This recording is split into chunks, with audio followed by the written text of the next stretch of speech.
Hey guys, Rob and Ingrid here, and we're about to be going into Alien Resurrection. Given the finality and everything, and given how they're going, it's in the title. What are you expecting? A farce? I'm just gonna keep my expectations low and be pleasantly surprised if it does anything good. It worked last time. Yeah, I guess so, but I guess we'll see. See you guys then. Hey guys, and what did we just watch? Yeah, what was that? It's not shit. Yeah, it's not terrible. It just had a lot of ideas it didn't know what to do with. If you go into it as a soft reboot, you're able to enjoy it a little bit better. A little bit. Not a lot, but you agree though, a little bit better? Yeah. It's, how to put this?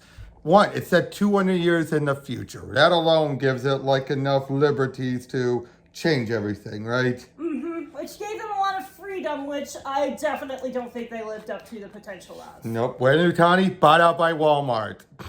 Yeah, that was one of the funnier lines and something I'd absolutely believe. I feel like the only way they could have improved that was to say they got bought out by Amazon, which... Wasn't a thing though when this came out though. Yeah, that's fair, but it's just like, I don't want to imagine the reality my brain just conjured. Why? Why would you betray me like this? Just imagine. They, instead of buying a mini house, you get a mini planet and they just do it for you. Just imagine Amazon doing that with Weyland-Yutani's resources. Terrifying, huh? Yep. Okay. That's a timeline I don't want to live in. Yep, we get Ripley 8. We're very different from Ellen. And you could definitely tell that Sigourney was having a blast with that. Yeah, for what it's worth, that is one upside to this. She was the standout. Yeah. She was very different in a way that was like just the right kind of unsettling and creepy, because it's like, yeah, they cloned her basically to be like, to bring back the alien Queen. Yeah, and so it's like that sort of low-key became a part of her, both like literally and metaphorically. And as we see it later in the movie, she was the only one that came out the most human. Yeah. All the others were like, what the hell? It's just like... To the point where it felt like an homage to Dallas, didn't it? Yeah. Kill me. Whoosh. Yeah, which it's like... It's creepy, but it's like, it's not actually that far off from real life, because there's a little phenomenon known as fetal chimerism, in which like, where it's just like, you can have cells left over from a baby just in the mother's body hanging around. So it's just like, this is kind of the freaky, weird sci-fi version of that. Yep, yeah, basically the clone, they had her DNA from what little time they had on Fury 146. Which makes some sense, there will still be that. And the fact is, though, we are technically seeing what would have happened if the company got it. Yeah, which is like, that's something that was like only ever like, we saw the threat of the alien, but we didn't necessarily see in detail what kind of extra fuckery they would put on it. And now we are kind of seeing it. And I feel like one of the things that really like unsettled me is just how casual they were talking about this kind of stuff. Yep, and it was unsettled me with how smart some of the xenomorphs were. And it makes you wonder, was it because of the human side DNA, or was it that's how smart they can be? Yeah, and it's just like, here... They sacrificed one of them to get out. Why? Because they knew they're asking for blood. I'm like, oh shit. Because it's just like... They're smart. Like, in the wild, they were just basically on survival mode, like, fight, kill, propagate, whatever. Here's like, we got to get out of here. But I'll say the rest of the supporting cast is the most forgettable we've had so far, basically. Well, Nona is the only slight standout, and she's trying. You could tell she's trying, but not enough. Like, Ron Perlman, it's Ron Perlman, but yeah. It's like, you can't make up for the rest of it, no matter how good they might have individually done. Nope, and the rest of the movie is just them trying to get out of there, and that's it. That's the bulk of the movie, really, isn't it? Yeah, and it was just... It's like action piece after action piece. I feel like the majority of it was the ambush scene with the Marines and aliens. Didn't it feel that way? Yeah, it's just like a whole lot of that just gets condensed down to my brain. It's like, oh, they had some fight stuff. Like, it was interesting that they got to do a little bit more like water choreography this time, but other Poor than that, Winona, there though. weren't- Poor oh, Winona. there wasn't like Yep. any real standout on that department, at least compared to what we've seen before. Yep, but then you have the newborn. Oh yeah, that scene was just the right kind of unsettling. Yep, first, the fact that the queen then went from its normal reproduction to a human reproduction, having a womb and everything. And then that brief moment where the queen, it's like cooing. It's cooing the thing, like, aww. Yeah. And then the newborn kills her. I'm like, okay, the queen's not an actual evil being. Yeah. It did not deserve, especially not this one. Yeah, this one, it's like, it didn't really have the chance to hurt anybody. The reason why it existed is that the scientists wanted it to exist. It's like, Yep. And it's then not the main one pulling the strings like it was in movie 2. If anything, it was like also a victim. They basically wanted her for what it could do. they wanted it for her eggs. Yeah, they didn't really give a damn about the thing itself. And again, the newborn, it chose Ripley, but Ripley didn't want it. Yeah. But yeah, the queen just felt like, just like, aw. It's just like, no. And then we get on board the ship, and then they have a bit of a scuffle with the newborn, which leads to Ripley throwing her blood at the glass. And then the newborn is just like,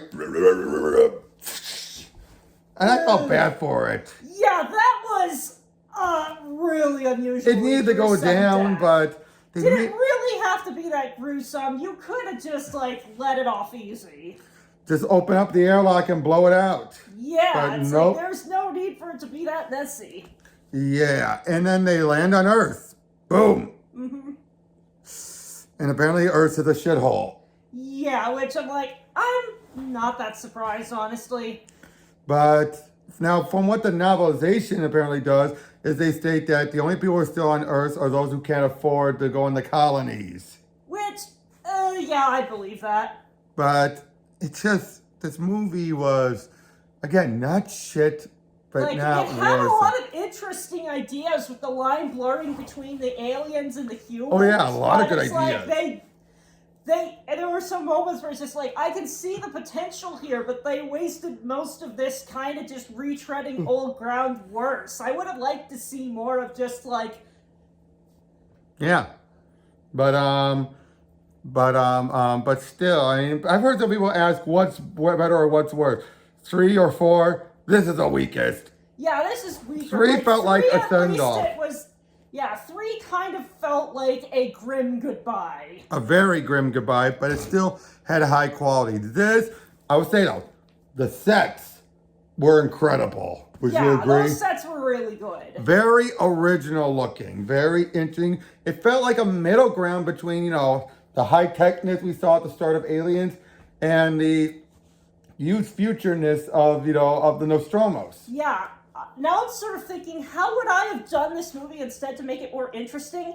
I think the way to sort of push, like, the blurring the line between, like, the aliens and the humans is to have humans who are deliberately trying to augment themselves with, like, the stuff from the aliens, whether biologically or using But some you have of to their see materials Ripley. to make weapons, yeah. And I think then you could have an interesting thing where they're fighting off against humans who are deliberately becoming monsters, as opposed to having the fate of, like, being a monster forced on them. And that would be a really interesting contrast that could probably give you some really cool action scenes, which we did not get in this movie. No, we did not. It was mostly chases, and I'm sorry, the guy in the wheelchair was the load. And I don't mean that because he's in a wheelchair. I just meant the character. It's one of those characters you don't put in here. It's like, instead the guy had to be carried around and everything, and he wasn't a bad character per se, but It felt like they didn't really know what to do with him. they did, and they put him in there. Again, the script, it did feel like a parody script made straight, didn't it? Like, it felt like this was something that Josh Wayne said. He wrote this as a parody. And unlike the James Gunn Scooby-Doo script, which was a parody, and yet they tried to play it a little bit straight, here it really feels like it was struggling to play straight, play it straight. It's like, yeah, it was kind of mid. That's all I can really say. I feel like the best I can give it is a 6.5. Just Definitely. being generous. It's like, you had some interesting stuff in here. It just did not live up to the potential. And it was dull. Yeah, it was just like, yeah, I kind of checked out a lot. I dozed a few times. Yeah, I saw that, and I just decided to work on cleaning the dustbin of my Roomba while I was at it. Yep, but overall, though, again, it's not bad. We've seen worse movies still. It's just not as good as it could have been. It's not Rebirth of Monster 2. Oh, yeah. It's not Gamera Super Monster. It's not even Godzilla the Revenge. It's more... what's a good movie we've gone over that we can compare it to that was dull but not bad? Good question. I've seen so many movies and it's been years. Yep. Well, we'll think about it at some point, but... Yeah, I think the problem with stuff being mediocre and forgettable is that you They're can't forgettable. remember it. They're forgettable, exactly. But it was never a theatrical movie, though. It was definitely one of the movies we saw, on DVD. But yeah, overall, though, again, mid, but not shit. But next we're going to... I don't want to actively scrub my eyes at this, but I may go ahead and try and borrow some of the concepts that we see in this movie that didn't really get fleshed out well, and see if I can't do something with that in more of my own writing sometimes. I'm going to do something constructive with my misgivings with this movie rather than just ranting about it, because that feels so much better in the end. But next we've got AVP. Oh, I'm excited for this one. Yep. Alien versus This one's probably Predator. going to be a lot of fun, I imagine. It's Paul W.S. Anderson. You remember him? Oh. Resident Evil. Ooh, yay. We'll see you guys then. And the good Resident Evil movies. But he also did the last one. Oh, right. Crap. Oh, well. We'll see you guys on the other end.